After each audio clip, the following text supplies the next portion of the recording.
afternoon, children. So we are discussing about animal fibers. So in that we are talking about the silk. As last day we discussed about, we came to how from the reeling, okay, fiber is converted into fabric. There we discussed about weft and weft threads, and we are having two types of looms. Already in 6th class we discussed. What are the two types of looms we are having? Hand loom and power loom. If you go still now, if you go to the villages, you can see the people will go with the hand looms, Cheneta Vastralu, handcraft sarees. You can see there. Means with wooden sticks and all, they will weft, means in horizontal way and in vertical way. Any fabric will be, if you are seeing very clean and clear, you can see there will be in a horizontal way and in a vertical manner. You can see that one. So in that manner, what will happen means these will be in machines and also by using electricity and by handmade. Handmade, it is very difficult. The people will work hard a lot to make one saree. Nowadays, recently also one movie came, Malaysian or something, I don't know what is the movie. It is totally related with this handcraft only. How the people in the villages will work hard on that saree and how their hands will pain, what happens to the right hand bone and how they are working. So, we have to give, what is that, if the saree cost is expensive also, we have to give more for that handcraft people who are working.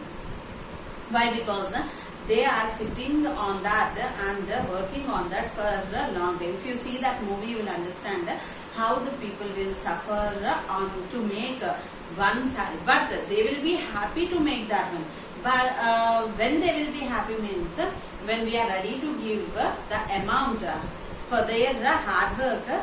If you are giving more amount, then the people will be very, very happy. We have to understand. Mission work means, yes, they will take for the missionary, but no manpower is there. No people will work hard on that one. Missions will run on. So, two looms, power loom and hand loom. Let us help for the hand loom people who are working on this one. Then, what are the different varieties of sarees we are having and from which places these sarees are coming for us. So, coming to here, as I said for you, Pochampalli. Pochampalli is the silk city of Telangana.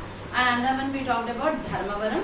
Dharmavaram saree, how it will be? A long border will be present to that one and in middle butta will be there. Okay. And still more, what are the different varieties of sarees are there? Banaras, Kanchipuram, Dharmavaram, Narayanpet, Kottakota, Pochampalli, etc. Banaras. The sarees are made in Varanasi. Means in Kasi. The sarees which are made in Varanasi or Kasi are called as Banaras sarees.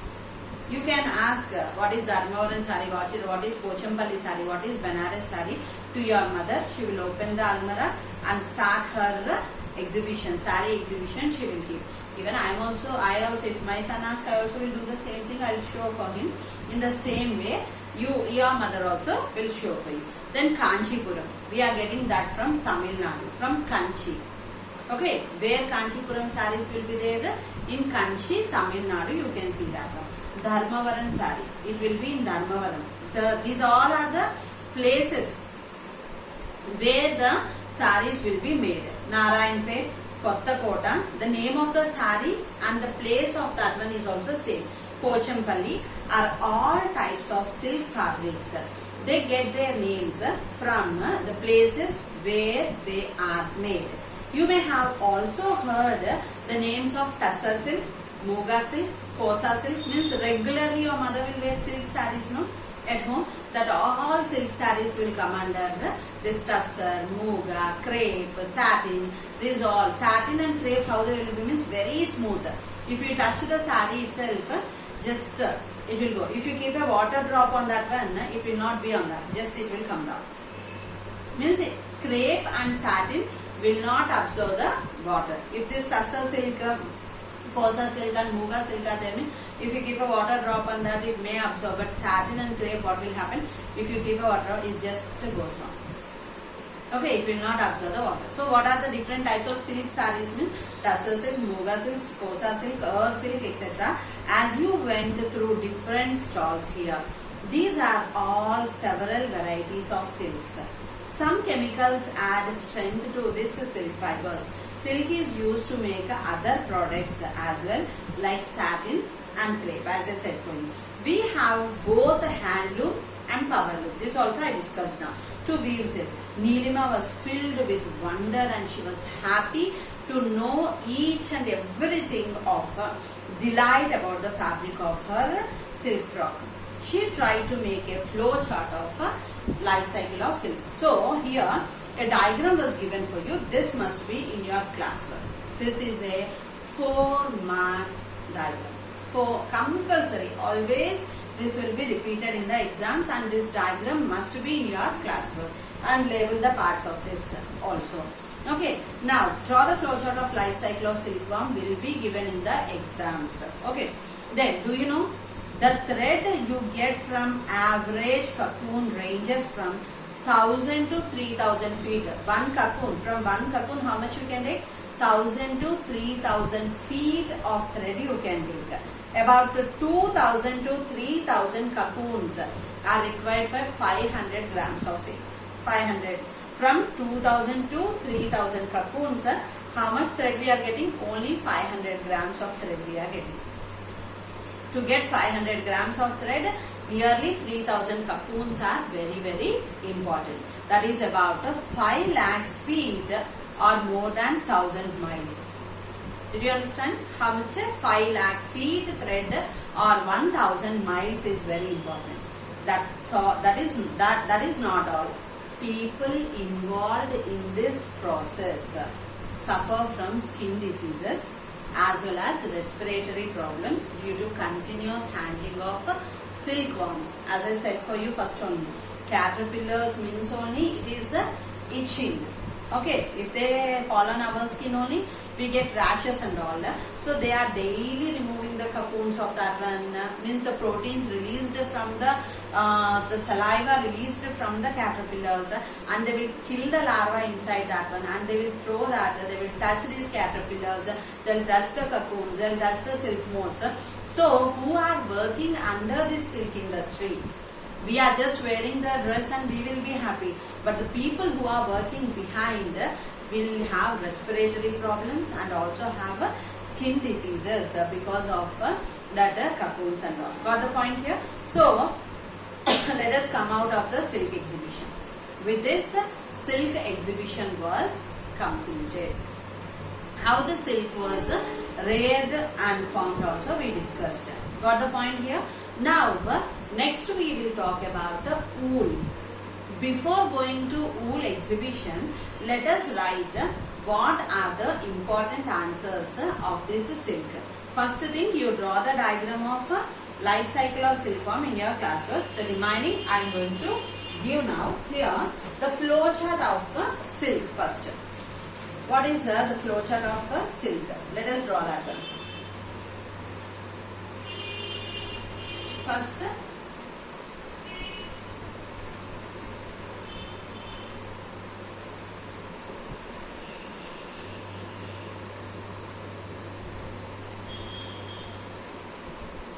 answer for this one.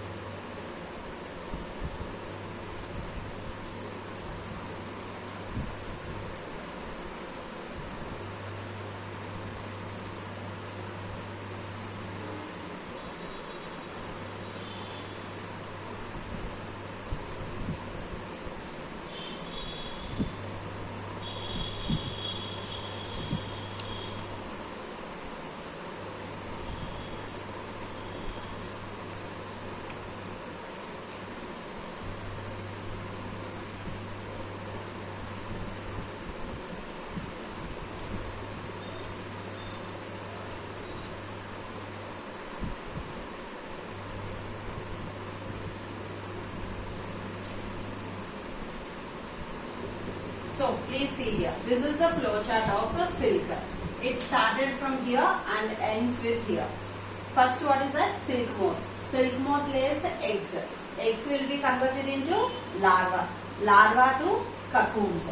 Cocoons to stiffling. Stiffling means we are making the hard of the cocoon, putting under sunlight and water. Next we will boil them, okay, to kill the larva. Then after that we will reel them, means we will drag the thread from that. Next we will spin them, like charkas we will do that one, and we will make it into fabric. Next dyeing, means we are giving coloring to that one. Next we are making into fabric. Did you understand? Here we are reeling, here we are turning to charkas, we will keep the thread. Before that we will dye them, we will color it, and next we will make it into fabric. So silk moths, egg, larva, cocoons, stiffling, boiling, reeling, spinning, dyeing and weaving. Got the point here? Shall we go for the next one?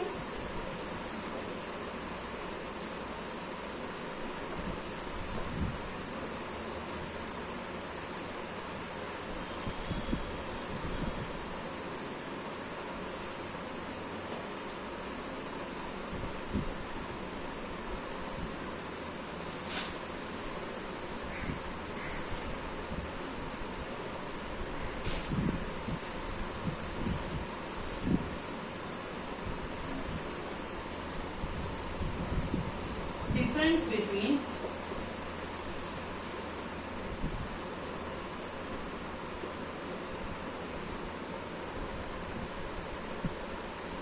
silk and cotton.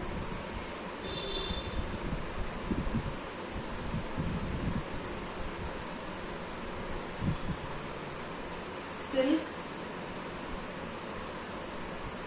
here cotton.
So you can see here the difference between silk and wool.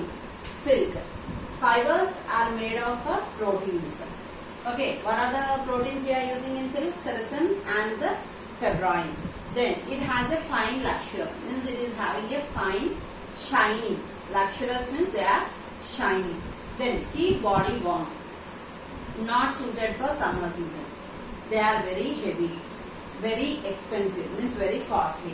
Easily attacked by insects. Okay, and to be kept away from them. So they will insects will catch that dress material. So we have to use moth, that is naphthalene balls. Okay, which kills the insects. We have to go with naphthalene. So fibers are made up of proteins. It has a fine luxurious, keep body warm, not suitable for summer. It is heavier, very expensive, easily attacked by insects, and to be kept away from them. Okay, next coming to cotton. Fibers are made of cellulose. Okay, means from the plant, and no luxurious. It is not shiny. Allow air circulations. Because of that only we will use in summer season. They will absorb the sweat and suited for summer. They are light in weight. They are cheaper in cost. Then not cheaper, don't take that all the cotton. 100% pure cotton will be very, very costly. Mixed cotton means only you will get in less weight. Less chance and need not worry. Then about the insects, no need to worry about the insects here. Okay, here we have to worry about the insects. These are the difference between silk and the wool. Okay, next one.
sericulture industry, okay, industry, which stages of silkworm weavers buy?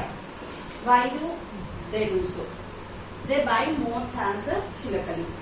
Okay, they grow moths till they lay eggs. Okay, some will buy silk moths, some will buy eggs. They buy eggs. They call eggs as seeds. They hatch the eggs, and either how they will hatch the eggs? By using mulberry leaves, and either sell the worms or keep them still cocoon stage and then sell. Okay, third one, they buy stifled cocoons, they reel them and obtain fiber which they sell in the market. Okay, weavers buy the reeled fiber. Stifling means we will boil and kill the larva inside to make yarn. These are the three processes where some will take silk moth, some will take eggs, some will take cocoons, some will take stifled cocoons. Like this they will sell in the market and the people will buy this one. Okay, shall we go for the next one?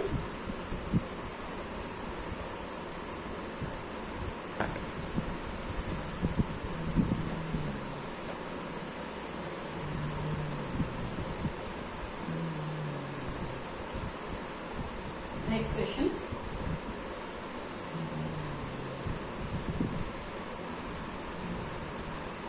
Third question.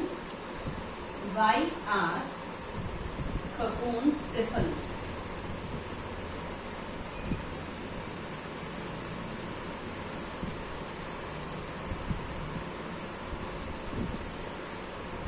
Answer.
is why are cocoons stifled?